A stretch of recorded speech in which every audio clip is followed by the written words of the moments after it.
பஞ்சுக்குள் நூலை எடுத்து பட்டாடை தொடுத்து தன் மானத்தை காத்திருக்க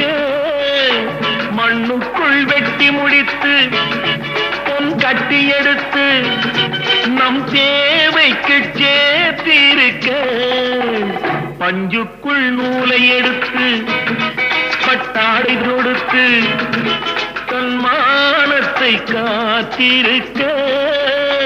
மண்ணுக்குள் வெட்டி முடித்து பொன் கட்டி எடுத்து நம் தேவைக்கு சேர்த்திருக்க வாழ வைக்கும் கை அது ஏழை மக்கள் கை